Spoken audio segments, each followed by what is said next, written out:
à quel Dieu on peut demander quelque chose, à quel Dieu on ne doit rien demander.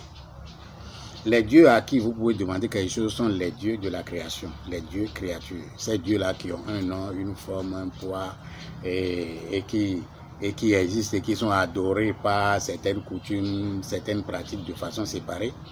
C'est à ces dieux-là que vous pouvez demander quelque chose. Parce que à partir du moment où vous avez accepté ces dieux-là, vous les avez investis de votre autorité. Donc vous-même, vous n'avez plus aucun pouvoir pour créer quelque chose à partir de vous-même. Parce que vous avez investi cette divinité-là de votre autorité. Est-ce que vous voyez? Donc, du fait que vous les avez investis de votre autorité, donc vous pouvez leur demander ce que vous voulez parce que vous avez refusé d'être vous-même. Et ce Dieu-là, c'est le Dieu de Monsieur Tout-le-Monde, de l'homme ordinaire, du religieux. C'est le Dieu de Monsieur Tout-le-Monde, des religieux, des païens, en tout cas de tous les autres aspects-là. C'est leur Dieu, ça. Leur Dieu, c'est les dieux qu'eux, ils voient.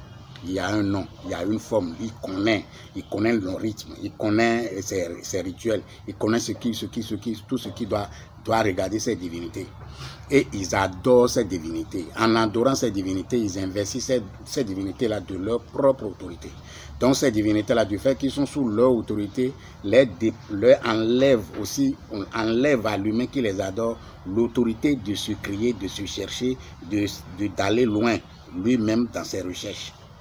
Est-ce que vous voyez? Donc c'est à ces dieux-là que vous pouvez demander quelque chose parce que vous avez refusé, vous les avez confié votre autorité. Maintenant, le Dieu à qui vous ne devez rien demander, que vous n'allez rien demander, que vous ne pouvez rien demander, c'est le Créateur. Le Créateur, lui, il est le Dieu des spirituels. C'est-à-dire, il n'a aucun nom, aucune forme. Il est associé à rien. Rien dans le sens, rien qui génère tout. C'est pas le rien, non. Le rien en qui tout se manifeste, le rien en qui tout s'exprime, le rien en qui tout est créé, tout évolue.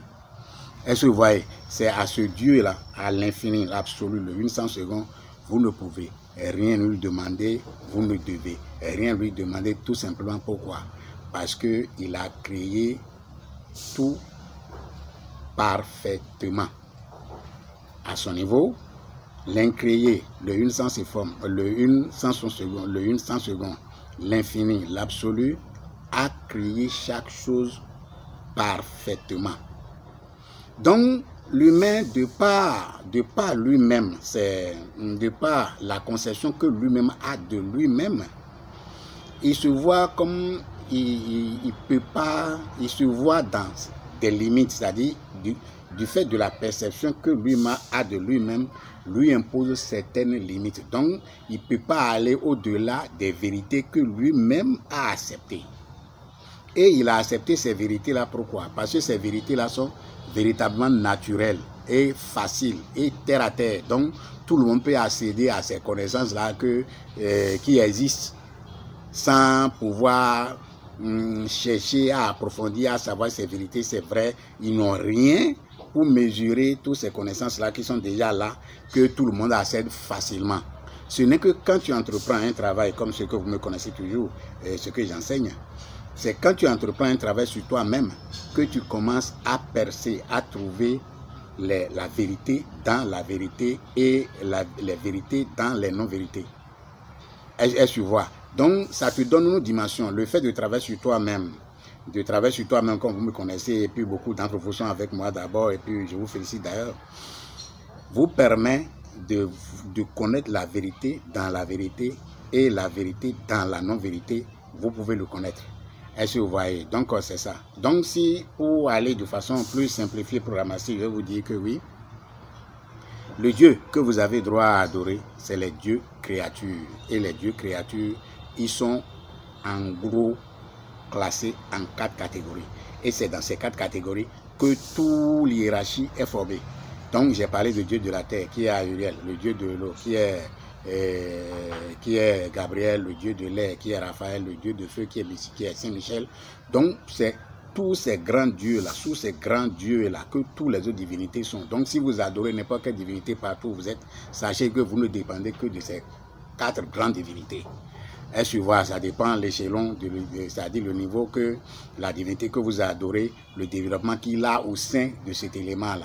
Donc en réalité, c'est les dieux élémentaires que les humains adorent, qu'ils appellent Dieu avec des noms, des noms. Quant à les dieux tels que on dit Allah, le dieu on dit Jésus, le dieu on dit Krishna, le dieu on dit Sai Baba, on dit Durga, on dit Kali, tous ces noms, tous ces différents noms de ces dieux qui ne sont pas des dieux sous forme élémentale, mais c'est des dieux en humain comme nous avons ici et que nous appelons Jésus. Ces divinités-là, tous ces dieux qui sont en forme humaine, c'est des dieux qui ont travaillé sur eux-mêmes. Et ils ont atteint un niveau de développement qui leur permet de sortir de la dimension humaine. Parce que la qualité, la capacité, le pouvoir que l'humain a, c'est de travailler de lui-même sur lui-même et puis de sortir de sa dimension, de sa dimension humaine. Ce n'est qu'en sortant de sa dimension humaine que sa dimension divine peut bien s'exprimer. Et vous comprenez très bien avec moi que vous ne pouvez pas vouloir exprimer votre dimension divine de vous-même en adorant un autre Dieu.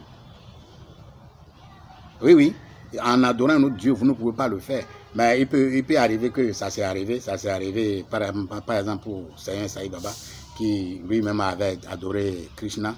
Mais quand il avait adoré Krishna, il n'avait pas adoré, il a adoré Krishna tout en étant un yogi.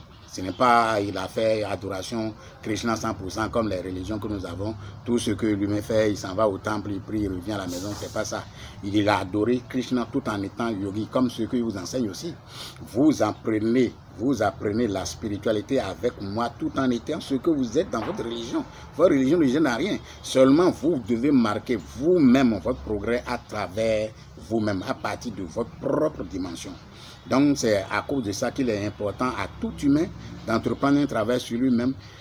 Et ce travail-là, au final, va lui permettre de sortir de sa dimension divine et puis de s'approprier la dimension universelle de Dieu. C'est ce qui est l'aboutissement de tous les travaux spirituels que l'humain peut